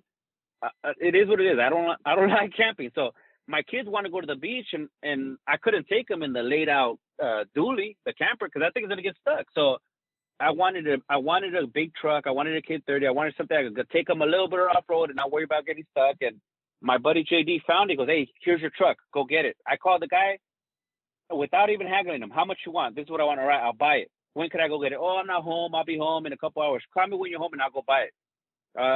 This was in the morning, early mornings. He called me at 8:00 at night. Come pick it up. It was 20 minutes from my house, and I'm all right. I told my wife, "Hey, let's go. We're gonna go pick up a truck." She goes, "This late?" Because she knows. My wife knows. You're not gonna. She's been around it for so long. She knows the game already too. We're not gonna go look at a truck in the rain. We're not gonna go look at a truck at night. We're not gonna go look at a certain truck. But she's like, "You're gonna go look at that truck at night?" I was like, "Yeah, it is." And I told her, I'm already gonna buy it. I already committed to buying it. He goes, "Well, all right, let's go." But I wanted that truck. And I couldn't find it, so I was gonna pay what the guy wanted, and I was gonna bring it home. It barely made it home. One light worked, no brakes. The windows didn't roll down. It was full. It was full of fucking dirt and dog hairs inside. But I wanted that truck, and I was gonna pay for it because I couldn't find it. And that fucking asshole had 2 of them. Even better. Oh, that's awesome. What do you do with the other one? Well, the other one broke down. The other one blew the motor, so he had to sell the one I bought off of him to fix the other one. Oh, okay. Yeah. And then you bought your Rec 2010, so you're going to be swapping all that over, right? Yeah. My plan is to have it ready by Dino's. No bodywork, no paint, nothing like that, but hopefully moving under its own power. But we'll see. I don't know. And that's 2010. That's a Duramax. Yeah, it's a Duramax 6.6 with an Allison. I'm just trying to think, is that the LL, what motor is that one? And that's the NBS, that's the NBS truck. So it's the LLY, LB7. It should be LBZ. I think it's the LLY. I don't know. Somebody's gonna be like, "Oh, you don't know your truck." I don't know what it is. Yeah. I don't know. I think it's LB7 before, then it's LBZ, and then maybe that is the LLY for the NBS, or no, the NBS truck. So that's the one that followed the I have an 07 Classic, which is an 06, so the LBZ. So it might be the LLY, but okay. So let me get to a couple more of these questions. So I like this one. So some of these are really kind of complimentary. So Davey Brooks, great dude out of Yuma. Talk to him about all the charitable things he does. He's a good dude. So that's a good thing for you to hear. It's like people come out. Oh, I mean, dude, if there's the amount of time you spend and the community. So it's good that you hear that you're doing a lot. I mean, one of the things that you do that I know you do, and there's probably a bunch of things that we don't even know that you do, is you buy like a ton of bikes and you donate those bikes during Christmas. I don't even know how much, but I'm sure there's plenty. You're more than welcome to talk about. I know you do a lot of charitable things for your community. Yeah. Well, I'm about my people. I like helping my people. Like, yeah, I charge to post, but a lot of my time goes into this. A lot, like you said, a lot of my time, a lot of my sweat and equity go into this. Luckily, I'm in a good position where I got a good job and I make a little bit of extra money on the side, so I could help out. If Christmas, my big thing is kids. I'm about the kids. I have 2 beautiful kids. They're healthy. They have what they need. They don't need anything. So I'm very blessed with that, and I'm very blessed with the wife that understands what I'm doing and what I'm trying to do. So if I could help some kids out, and my wife's 100% with it, yeah, we'll do it. John Norwell sets up a toy drive every year, and John Norwell, I have him real high up there in my books because he does a lot for his community. So when he does the toy drive, hey, John, I want to give bikes. Cool, do it, brother. Let's do it. And yeah, I'll order as many bikes as I could, or as many bikes that it ain't gonna really affect me. So this year we bought about $3,000 worth of bikes. It was about 28 bikes, I want to say. And all the guys at the C10 Club Los Angeles, Cisco, Lopez, Andrew, all the guys, they put them together right there at the toy drive. So I tried. I told John Orr, from this point forward, any toy drive you can guarantee me I'm gonna bring as many bikes as I could. Other toy drives, I do take toys, I do help out. I try to help out wherever I can, because of the position that I am, that I could afford it, and I could. Don't ask me for help with my time though. I can't do that. I can't help you work on your truck, and I can't help you move stuff. I can't help you with stuff like that. But if I could help you, I'm gonna help you. Yeah, and do you have enough time to work on your own stuff, or do you find that that's a struggle too? No, I can't. I don't have time. I just can't. I don't have time, because if I do something out of the ordinary throughout my day, it sets me back a lot on posting. And like this weekend, we talked. I was gonna do the podcast, but I was going to Big Bear this weekend.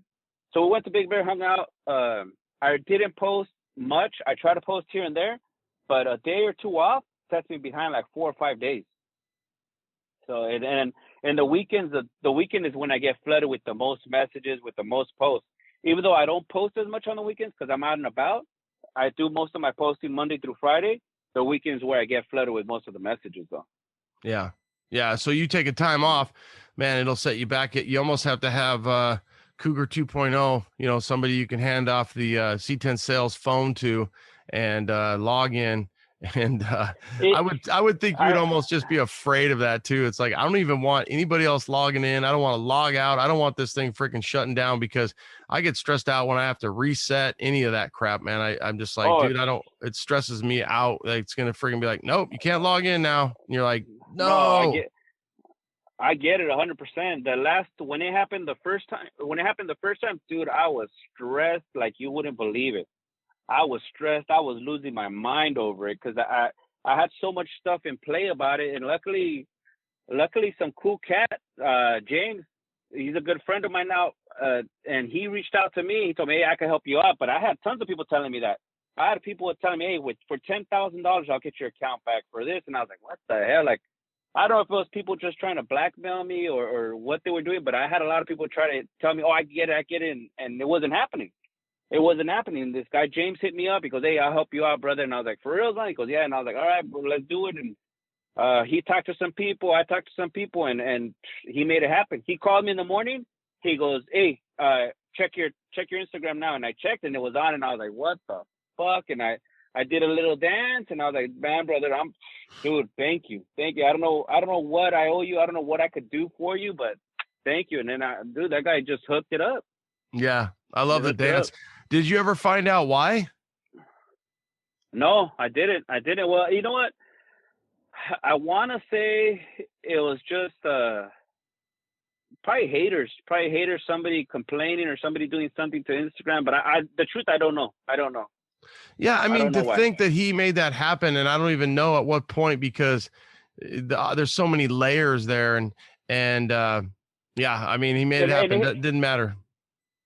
It happens a lot to a lot of people. I get hit up a lot because people call me, hey, my account got hacked or my account went down, and I know you were able to get yours back. I tell them, I don't know, dude, I can't help you. I was lucky that somebody helped me out and they got me out of it, but I don't know. It happens to a lot of people, and I see it happens to a lot of famous people too. So that's why I urge people, like, don't be opening random links on your Instagram account, or don't be people messaging you. Don't be giving out like sensitive information so they can get into your account, because people are out there. There's some bad people out there trying to just fuck your shit up. Oh, how many posts? I mean, accounts where it's some chick with 3 followers, or, you know, she's only, I mean, it's nonstop all day long. Hey, sweetie. Hey, this. You're just like, you know, it's just delete, delete, delete, block, delete, block, delete. Hey, I gave my, you know, like I said, I gave my $10,000 to John Earl and he turned it into a whole whopping $8, you know, and you're like, dude, get out of it. It's just bot after bot after bot. You think that what cracks me up is you think Instagram would have a better system of kind of protecting some of that, but I guess there's just constant scammers out there everywhere, you know, every place, just nonstop trying to work and just get that one person that's going to give somebody 10 grand. Yeah. And it happens. It's a lot of people doing it. And you know what? It even goes as to my post. I hate to say it, but recently some guy got scammed on some wheels that I posted. Some guy paid me. John Earl paid me, post these wheels for me. I posted them. The guy ended up selling to somebody. The guy sent the money, and the dude never sent him the wheels. Then he got a hold of me, and we got together. What's going on? Call me, and I called him, and then let me get with the guy. And then I messaged the guy. And then I'm like, hey, he's not returning my message. But oh, dude, I just got scammed for $700. I'm like, damn, dude. You got to be careful out there because there's bad people. If you're gonna buy something sight unseen or off of somebody that you don't know, you can't just be sending people money like that.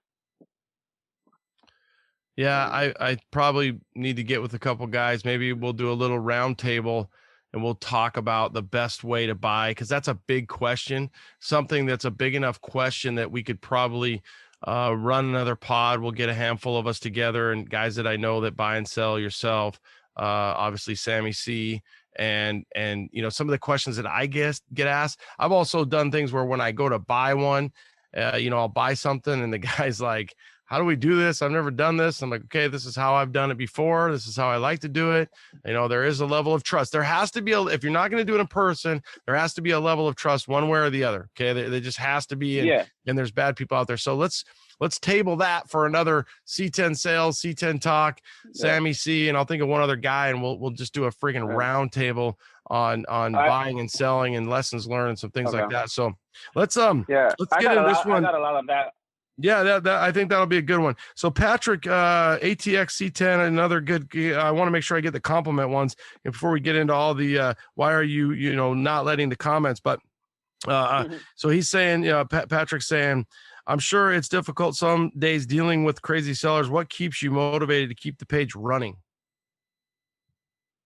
Just making the right connection with people. I like hearing from people like, hey, I bought my dream truck off of your page. Hey, I looked for this truck forever and I found it on your page. It's a good feeling knowing that in a small way, I helped somebody out to get what they wanted. Yeah, that's cool. That's cool. And I love that you're like, hey, listen, I'm part of that puzzle. I'm part of bringing that together. And there is something cool about, a guy that finds that dream truck or that dream car. And it's like, dude, I made that connection. It's like you're the love connect. You're the C10 connection, dude. Good. So this is a good one here, and I think you kind of answered it, but what's his next signature vehicle? So you're 82, is that going to be your big dog then? I'm gonna build two. The big K30, and I want to build something for my daughter. Actually, I got the plates for them today. The big K30 is gonna be Big Maxie. My son's name is Max, and then the other one, I want to build a turquoise dually for my daughter, and that's going to be Little Lily. Her name's Lily. All right, Little Lily, and then Big Max, so like Duramax, obviously. Yeah. And then a slam dually for my daughter. So, yeah, just luckily I have two kids. That's all I got to do is 3 trucks. But the next signature truck's going to be the K30. What dually? Like, are you on a single cab long bed? Obviously, just single cab dually. You want OBS? You want square? OBS. No, I want OBS slammed on big wheels, of course, micro truck work wheels, some 22-inch Alcoa slammed, painted turquoise with a gray interior, with some crazy, some coral pink pinstripes. I'll send you a picture. I have one already of how I want to do it, but single cab. Have to wait. Single cab, yes. All right, cool. Wow, that'd be sweet. All right, and it's gonna be called Lowered Lily. No, My Lily. Oh, My Lily. Yeah. Okay. Wow, that'd be sweet. And then obviously you prefer 95 and newer on that one. Yes. Yes. 96. Might as well go with the Vortec heads and the only problem with that, you're gonna have a freaking big block in that thing. She's gonna be, dude. She's gonna need 3 jobs to pay for that gas. With more, I showed you my new daily. I just picked up 2000 OBS 2500 crew cab 4x4. I'm a big OBS guy. I love OBSs. I've had a bunch of C10s, but I grew up with OBSs. So yeah, I picked that 2000 up, and it's my new daily, gray interior, all white, 4x4. Took it up to Big Bear, got stuck, threw it in 4x, got out with no problem. Yeah, I mean, you know, that's that era. And then there's so many trucks out there, those crews, those extra cabs, they're awesome. They're out there running, and yeah, if you can find them and find them at a decent price, you know, grab them. But I do think some of that's already changed, where a few years ago when I got my 88, you know, single cab shorty, and then you're like, well, dude, I mean, I'm going to go with the extra cab now because the prices just keep going higher and higher. And you're like, well, I'm not going to pay 15 for a single cab short bed. You know, I'll come off of that a little bit, and you know, and then you think about the 2-door Tahoe too. So that does get carried away. All right, let's get into the comments then. So it seems like I think that's for the most part some of the questions that I had. Go ahead. No, I'm just laughing because I'm already just imagining the comments. No, I just think that you know, really that's it. It's just like, hey, what, you know, so one of the guys said, I deleted that page after the comments were disabled. He's kind of just saying peace later. Maybe it's true, maybe it's not. I don't know. Mike going to have to follow that page again. Looks like comments are back up, which at this point you're kind of like, dude, really, I don't give a shit because you've got, you know, 200,000 plus followers. So you're going to see some come and go. Would you say that the comments, so let's get into the comments, you keeping them, taking them off, would you say that it's, I mean, I almost think there's a level of protection so that Instagram, but you know, Instagram can't come down on you or say this is a toxic account. But I also think that you mentioned earlier and kind of alluded to the celebrity perspective. It's like, do people talk shit on there all day long? So, and I don't necessarily see them all going down. What's your biggest reason to say, hey, I just want to disable comments? The amount of work that comes from the comments for me, it's out of control because I get people start having full-on conversations of DM, people DMing, people leaving comments talking to me about the truck, people getting into it on the comments. And you know what? I have no problem with people sharing their opinions. I'm cool with it. It is what it is. Everybody has their opinion. We're all entitled to it. But some people take it too far and they start getting racist with each other. They start getting all kinds of hate with each other. And it's gotten to the point where I posted a truck for somebody. I'll tell you who it was off the air, but I posted a truck for somebody. It was expensive. People got mad. This dude found out where one of the guys that left him a comment lived and went to confront him at his house. Sweet. That's awesome. It got that bad. The dude was pissed and offended that somebody had an opinion about what he was asking for, and he fucking drove to the guy's house. And then the guy DM'd me, and he was like, "Hey, this motherfucker came to my house, and he wants to beat my ass." And I was like, "What the like?" And I keep 20 posts. I can't keep eyes on all the comments. So I have a couple people that read the comments for me that keep me in the loop. Like, hey, they'll send me a screenshot. Hey, look at this asshole. Look what he wrote, and then I'll go in there and delete it right away, or I'll block them, or I'll restrict them. But it gets heavy with the comments. It gets people riled up, and it gets people going after each other. I would think though that that's probably a big reason why your page has been so successful, because sometimes people they don't even care about C10s, or they're not going to buy one. They have one, they're happy with one, and they're tuning in. Obviously, we've alluded to Mr. John Orrell plenty of times tonight, but John loves the, you know, the drama. And I'm going to say that I do too at times. I mean, I like to look at here's what I like. I like it when the internet is undefeated. I like it when, now obviously you don't want some guy going to another guy's house and beating the shit out of him. Although I do like the fact that, hey, you're going to talk shit about this guy. And then, you know, he comes to your house and you're like, oh shit, I wish I wouldn't have said that. So the society could use a little bit more of that. Because people talk shit thinking there's no way this guy's ever going to show up my front door. Whereas if they had that thought or that impression, they might not be so mean. They might not bully these other people, so on and so forth. But there's times where I definitely tune in just to see, and there's times where you and I mean, I've straight up said, dude, I've snapped the freaking picture of the truck. This is the one you posted. Look at these comments. This guy's crazy. And you let it go for a while, and then I'll go back and the comments are gone or it's shut down. Oh, the comments 100% helps me. 100% it benefits me because it's the interaction that people are having that it'll send that post everywhere, and then I'll get tons of followers when it has a lot of comments. So the comments off, it hurts me. But like I said, I'm trying to get people to sell their truck. So turning off the comments, I hate doing it, but sometimes I have to do it to weed out those kids that aren't going to buy nothing, that they're just on the page because they're just trolls, because they're just trying to fuck with people. They're just trying to piss people off. They're just trying to just get people riled up. So turning off the comments, those people won't follow me and they're gone. Cool. It is what it is. I hate to lose people, but it is what it is. Part of the game. Yeah. And turning the comments on, it helps me because, hey, Ronnie saw this truck, and instead of DMing it to somebody, he just tagged somebody. Boom, quick. He just tagged somebody that doesn't follow me, and now they're following me. And that happens a lot. That happens a ton. And that's where I get most of my followers from, is just word of mouth. Hey, did you see this truck? And quick, I'm gonna tag John Orr real quick. I'm gonna tag Ronnie real quick. I'm gonna tag Johnny real quick. And that's how a lot of followers come. So when I turn off the comments, I don't get that anymore. And my following drops. The amount of people that are following me daily drops. So it is. I hate doing it, but sometimes it's a have to. Yeah. I mean, it keeps you sane. Have you ever had lately? I think I obviously asked you this the first time we had the pod, had you on. Have you had anybody, let's say in the last 6 months, where you're like, no, I'm not posting it for that much. No, I'm not. Like, you can put no price. I'm not posting it for that much. You're an idiot. No, because you're going to get killed on the comments. Yeah. And then I have people that are masochists, and they want the comments on because they just want to get all the backlash. So yeah, it's crazy. Like I think I closed the comments down for a week, and I had a couple people asking big money for the trucks. I turned the comments on. No, they're off for anybody. He goes, no, well, I want them off. I'm like, too bad. They're off for everybody. So yeah, it's the comments are crazy. We could talk about this all day. The comments.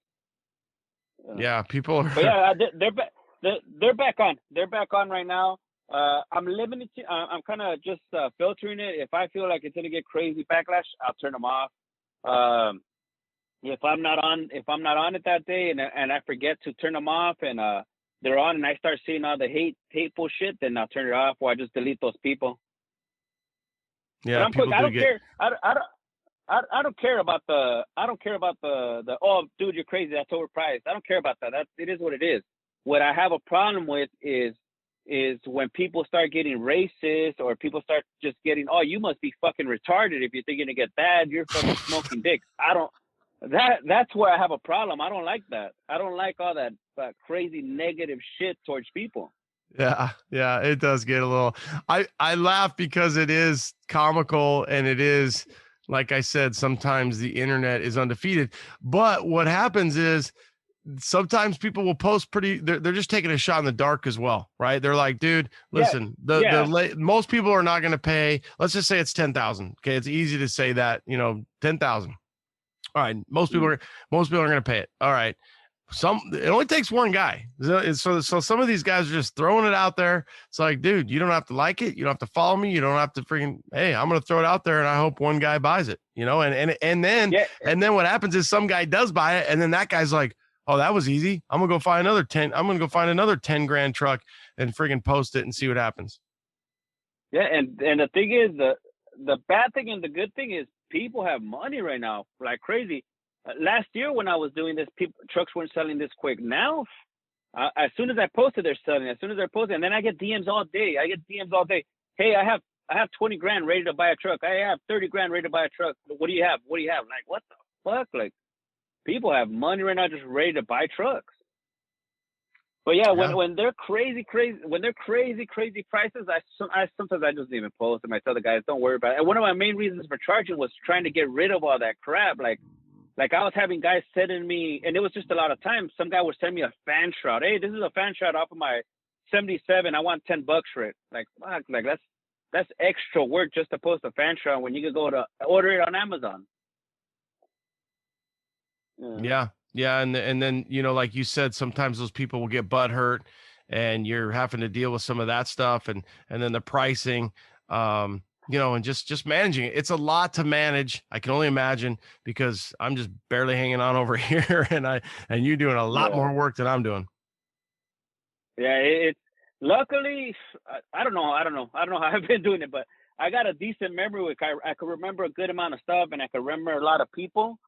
But yeah, it's a lot of work. Sometimes it gets to me.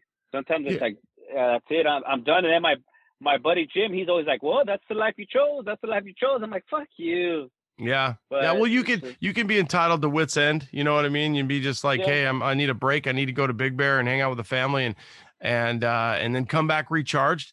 But, you know, I'm guilty of this as well. And I see where people might do this is, you know, I call it like, instead of Kelly's blue book, it's Cougar's blue book, because you are so entrenched in it. And, you know, and we'll look at this for our little round table, but it's like, you know, I'm sitting there thinking, God, I mean, I'm right here looking at all this stuff too. And I'm like, all right, what do I put this truck at? You know, hey dude, what do you think? And you're like, well, put it at this. And I can't even, you know, and I've got a relationship with you. I can't even imagine how many times, again, people just look for you as Cougar's blue book. They want to know, I want to know, what can I sell for? What can I sell for? And you're like, well, listen, I don't know. People do that to me too. And they're always asking me, what do you think? This is what I offer the guy. And I'm like, listen, without looking at it, how much rust, original paint? Does he say it's original paint? How much paperwork? I mean, for the audience, original paint, paperwork, original paint, paperwork, original paint, paperwork. I mean, if you got original paint and it's not all beat up and you've got paperwork, you've got a pretty nice truck on your hand. Yeah. Yeah. It like you said, like we said, prices are all over the place. So the more documentation you have and the original paint, the more original the truck is, the better off you are. Because I got it painted, but what was underneath that paint? And how long ago did you get it painted? I just got it painted a couple weeks ago. So in a couple of months, it's gonna start bubbling up. The rest is gonna start coming out. You don't know. Yeah, I mean, it's only original once, and you look at an original patina truck, and I still think, you know, that was a big question that's always, hey, how long's patina going to last? How long's paint? You know, this, that. Anymore, hell, patina, if it's not still alive, it better be, because just like you said, that Blazer sat in paint, you know, from the second guy you took it to, and it's just tough right now. I've got my 74 K5 wrapped up in paint right now, and it's tough. So you've got the opportunity. Go get yourself a nice patina truck, original paint truck, and enjoy the hell out of it. And you can, you know, once things settle down a little bit, because I don't know. I mean, I get guys at work, I get guys, hey, you know, a painter, you know, this, you know, an interior guy, you know, this. I'm like, dude, they're 12 months out. I mean, everybody's like, I mean, hell, we just had Frank Eye Candy on for the last episode for the Barrett Jackson coverage. He's like, dude, I'm 2 years out. Yeah. That dude. I don't know about Arizona. What I talked to you guys about, but California on paint is crazy, because there's so many, like, chrome shops. There's no more chrome shops in California. You're trying to chrome something, you're better off just buying a brand new bumper, because there's no chrome shops in California because just all the crazy restrictions. Yeah. Yeah. So there, I mean, that's part of it, right? That's part of the Barrett Jackson effect. That's part of the craziness. And we're just in a C10, you know, Chevy GM truck. Actually all trucks. I mean, trucks are selling, you know, Ford trucks are selling, Dodge trucks are selling, everything's selling. Yeah. So I wish I could look in the crystal ball and, you know, tell everybody when's the best time to sell, when's the, you know, the best time to buy this, that, and the other. And I guess it always just goes down to the old, sell high and buy low. And if you can do that, you can make money, or you can have fun doing it. And I think too, just depending on what phase you are in, but if you've got your truck, enjoy it and have a good time. Don't get too caught up in all of it. You know, that's a little bit of that Barrett Jackson downer. Sometimes I feel like when I'm talking to people, it's like, oh my, you know, this, that, and this and that. And it's like, dude, just go out and have fun with your truck, enjoy it. And don't get that was something I think our dads that made us love these trucks more, our dads and our grandpas. They weren't sitting around sweating and every little thing. They were just, that was their truck, and they just enjoyed it, you know, took care of it, washed it, waxed it, and loved it for what it was. And I'm sure, just like you, I've had a little bit about everything. I've had Chevelles, I've had Volkswagens, I've had everything. And truck-wise, this is the tightest scene I've ever been in, the tightest community I've ever been with. I've never, when I had my Chevelle, I wasn't going to shows with it when it was just nothing but Chevelles. You see 10, 20 Chevelles, but now we're going to truck shows where there's 1,500 trucks, when there's 500 trucks, and it's just all local guys. Everybody that's into trucks, it's crazy, but they're tight. Everybody with trucks, they're tight. Doesn't matter if it's an OBS, doesn't matter if it's a 3100, it doesn't matter what truck it is, but I talk shit. Yeah, I clown Ford trucks, and I don't like this Ford truck. One of the best trucks I had was a Ford truck. It helped me build the house that I'm in right now. I overloaded the shit out of that truck. I overloaded it with cement. I overloaded it with drywall. That truck was so good to me, never let me down. I'm just happen to like Chevy more. Yeah. But truck guys, they're all tight. Doesn't matter what it is. If it's a clean truck, a truck guy is gonna admire that truck. I agree, bro. 100%. That's why the reunion, we're allowing some Fords and Dodges and Minis and some Broncos, because we kind of think, hey, we want to, it actually, I think, is better because then you get a taste for other stuff and you get a respect for somebody else's stuff and style. I mean, we love looking at the GMs. We love looking at the OBS, the C10s, the square bodies. We love looking at it all. But I think actually mixing it up a little bit, Dino did that a couple years back, and 2000 when you brought your big camper out, and it was cool. It was cool to see some of the variety. So that's definitely a little shameless plug for the reunion. That's what we're looking to do for that, because I think it's one of those things where you'll look at somebody's truck and be like, all right, I got you. I see what you did here. A little variety, and then what that'll do is, I think that will also, it'll just be cool, but it'll be where your love of the C10s will even be that much more. Whereas if you constantly, what's the story? Show me the hottest girl in the room and I'll show you guys tired of fucking her. It's like you look at the same truck all the time. You'll be like, oh shit, I already seen this. I already saw that. I already seen this. I saw this. I was good guys last year. I saw this same truck. I saw that. Isn't that Marty's truck? No, that's not Marty's truck. His is over there. Oh, that's Tommy's truck. Oh shit, they look exactly alike. All right, well, now we're going to throw a little variety in there. You throw a Dodge in there, a little mini truck, mini Toyota, something like that. And you'll be like, all right, cool. So from that truck perspective, that tailgate perspective, that's kind of what we're thinking. Yeah, it's going to be a good show. Yeah, a good show. Buy my tickets. I'm ready to roll. What are you going to bring? I think I'm going to take my new white crew cab and probably the Tahoe. Okay. The red Tahoe. I took to Dino's or that low mile dually, but I'm not driving the dually. I'm going to tow it down there. Ooh. I'll tow it with the big white OBS. Do you go, when you go to different areas, whether it's Arizona? I mean, I already know this answer, but it's good to put it out there. It's fun. Is you surf the internet, Facebook, you're surfing different you can't get out of your system. Hell yeah. Wherever I'm at, whatever city I'm at, I'm looking to see what I can bring home with me. That's always a truck. He means truck. He means truck, not, yeah. Yeah, no, trucks, yeah. Wherever I'm at, I'm always looking. Yeah. All right, cool. And like I told you, I get commissioned a lot to buy trucks for people. Even a lot of famous people. I have a list of people that want a certain truck. So I'm always looking, and if I can make a couple bucks with just picking it up and say, I'm gonna do it. Yeah, and you're already there anyway, so hell, they'll. I mean, it's part of it.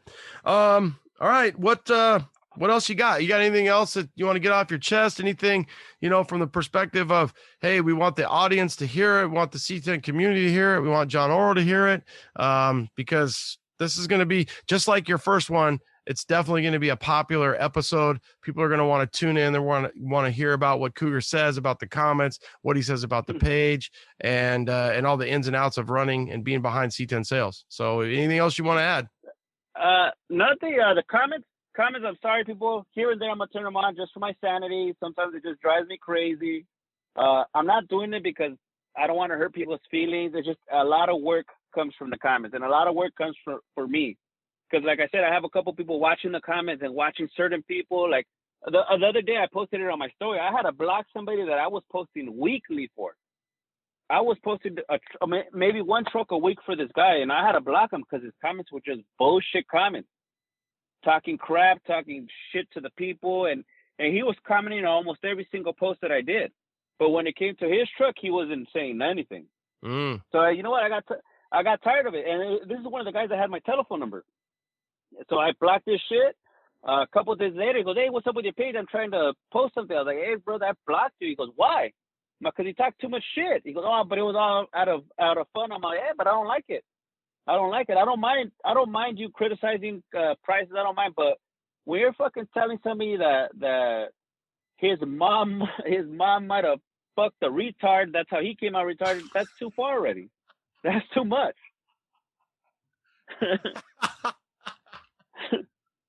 Oh, there you go, dude. That right there is why people freaking tune in for that shit. I mean, It is, but you're right. People are going to get, I mean, it is hard because in today's world, you can't have it. And it is entertaining. That almost makes it even that much more of a reason why people are so just entertained by it, because we got to be careful about that kind of stuff. All day, I'm laughing at fuck comments because some motherfuckers they're hilarious. They're funny. A bunch of these cats are hilarious, but sometimes they go too far. And when they go too far, like, dude, it's crazy. Okay, you know how people DM me pictures? So like, I get people fucking up and DMing me pictures of their wives. Just fuck, it's just so much shit. Are you like, hey, you got any more? You got any more pictures of your wife? You want some? It's just shit happens. I sent him to John Oro the other day. Some guy sent me a picture of his wife topless. It was on accident. Could you imagine if you accidentally, like he accidentally sent it to you, you don't scan them, you post it. I mean, obviously you're going to see it because you're going to have to select it. But yeah, that'd be bad, dude. He'd be coming to hey, he'd be coming to your door. Yeah, hell yeah. And it was still his fault. That was one of the reasons of turning the C10 Sales into an LLC, to kind of get the liability away from me and from my family. Because I had one guy trying to sue me over a truck that he bought off of my page. He bought a truck off of my page that didn't turn out to be the truck that I advertised. And I told him, "Oh, dude, that's not my truck. I didn't sell it to you." He goes, "Oh, but I bought it because you said it was a 454. I'm like, "I didn't say it was a 454. This guy said it was a 454, so I advertised it as a 454. So this guy, it got kind of crazy. He was trying to sue me, but I had to get a hold of my lawyer, and we went back and forth, and I had nothing to do with it. And he went after the guy. And this guy, he ended up buying the truck. Actually, the truck came out of Texas. He was here in California. He flew out to Texas, drove it home, and he broke down in Arizona. And in Arizona is when it all came to light that it wasn't a 454, and that he was gonna sue the world, and he was super pissed off. And I was like, "Why didn't you do your homework? Why didn't you check the VIN before you flew all the way out there?" Or when you pop the hood, you look at it and you're like, "God, those valve covers look huge." Yeah. or in this case, they look really small. Yeah, you got to be careful buying stuff over the internet, and not just on my page, on anything. I've been burned so many times because I wanted a truck so bad, and I bought it sight unseen, and when it got here, it wasn't what it was. So you got to be careful buying stuff online, or for somebody you don't know. But and I think another thing too is that there's people out there, and I'm not going to say there's a defense. Okay, so let's say that this guy, his name's Rocky. Okay, he buys the truck in Texas and he's driving to Arizona. He wants to sue you. He's going to sue you. So let's say Rocky buys it from John Oro. So sometimes John Oro, at the world that we live in now, John Oro might not even realize. And I'm not saying that's true. I'm just saying the guy in Texas, sometimes I kind of watch this stuff and I'm like, dude, that owner doesn't even know his own truck because he just wanted a C10, or so he bought it. Some guy, Clyde, in Amarillo, told him it was a 454. This is a great truck. And freaking, he buys it, then he sells it, or maybe he sells it because he wants to get it out from underneath it. And what it wasn't, it wasn't what he thought it was. And so I don't know, the bottom line is, this goes back to that whole thing that we had about a year ago. Dave Rob Ken was pissed off at freaking Hoop because Hoop was selling rusty shit, and it said it wasn't rusty, and it was a little bit rusty. And it's like, dude, the bottom line is, what's your liability by not going out? And if he says it's a 454 and you bought it, it all comes down to the guy with, you got the wad of cash, you fly out, you buy it, you bought it, dude. I mean, there's is no warranties usually right out there on that bill of sale. So it does get a little hairy. Exactly. But see, it's easy for you and I. it's easy for us because how many trucks have you bought in? How many trucks have I bought in? We do this all day. We bought in tons of trucks. We know what we're looking for. We know what's hot. We know exactly what we're going to ask when we're going to buy a truck without laying hands on it. But you have a lot of people that see the market so hot and see the truck seems so cool, and I want to be in it. I want a truck, and I want a truck right now. So John Oro's selling this truck. Hey, is it what it is? Yeah, it is. Okay, I'm buying it. Not knowing that John wants to just sell the truck. He's going to do whatever he can to sell the truck. So yeah, it's hard. It's a hard one. Yeah, I mean, And unfortunately, people screw it up. Yeah, I've been burned on eBay. I bought two. I bought an Impala and a truck on eBay, and this guy sent me the perfect pictures and everything looked cool. When they got here, fuck man, it was the biggest rust piece of shit that I ever bought. Yeah, but it is what it is. I rebought it.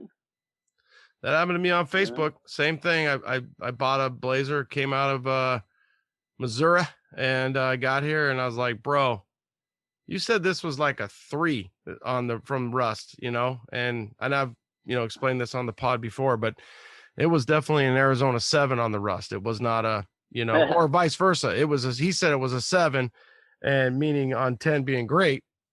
And I got it and I was like, shit, no, you know, and I lost some money. I tend to try not to lose money on buying and selling, but when you buy them sight unseen and you don't know, and you really don't know the owner, you know, so you take that gamble, and sometimes you win really big, right? Sometimes you win, win real big and you're like, oh, it's worth it. But all right, good. Well, shit, you got to be up at like 5 hours to make 10 posts. So I don't want to keep you much longer. I don't know. We've never really talked about it, but are you going to watch the game? You care about football? Or are you out chasing freaking trucks because everybody else is watching the game? I'm not into sports. I'm not into sports at all. I'm in a couple pools, but just because I hope to get lucky so I can get some money to buy some more shit. But I'm not a big sports guy at all. Yeah, well, that's kind of what I was thinking. I was like, hey, this is a great time to be out there hustling, and that whole day everybody's, you know, sitting around watching the game, and you're moving and shaking. You know what I mean? Do you ever look at that from the perspective of posts? Like, hey, I'm probably not going to post a lot because there's not a lot of activity on Sunday because it's, you know, somewhat of an informal holiday, Christmas, Thanksgiving. Or you just say, nope, I'm posting away because people are they want it. They can't, you know, they can't wait. They need the content. They need the posts. They need the sales. No, I try to post every day because, like I said, any day that I if I give up a whole day of not posting, I'll fall 2-3 days behind. So I constantly have to post so I don't fall behind. One day kills me. One day will kill me for 2-3 days.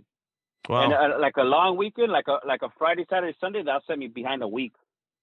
And that's when I start getting extra DMs because people are like, hey, post my stuff. When are you going to do it? When is this going to happen? That's when it starts it starts piling up more and more because that's crazy. Behind.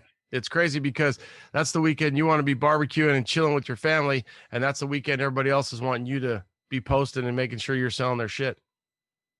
Yeah. Okay, bro.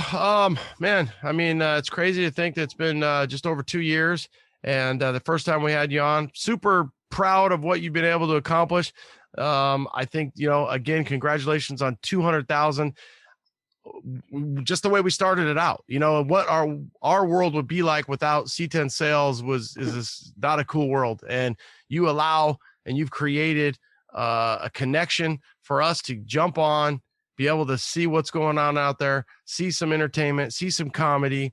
And I mean, for the audience, he's saying it right there. If he gets behind by one day, then it's a backlog. So that shows you how much work he's doing, up at 3, cracking that whip, posting 10 times. So, dude, just keep doing what you're doing. Congratulations on setting it up the way you have. You've done an amazing job. You did it for free for so long. Hell, back in 19, I was telling you, dude, you got to at least charge $10. No, I'm going to keep doing it the way I'm doing it. You give away bikes. You do what you do. You're a pillar in our C10 community. Thank you, brother. No, thank you, brother. Thank you to everybody that supported me. Thank you for all the help I got in. Total strangers helping me out. My junk breaking down, and I'll post it, and people help me out. I've gotten a lot of help from the community. So if I can, I will help. I don't want to brush people off when they ask me for advice. I'll try to help you as much as I can. And if I can, I'm sorry about that. And if we have to, we'll find somebody to help you. Yeah. And we're lucky. You alluded to that. I mean, I honestly haven't been a Volkswagen group or a Chevelle group or an Impala group. I'm just a C10 guy. I've been into C10 since, hell, I don't know, about 19. Well, I mean, for me, uncles and dads and grandpas. So I've really never been. I do like Jeeps, and I was into CJs. I had a CJ8 Scrambler I've posted a few times. I've had a few CJ5s, and that's really about it.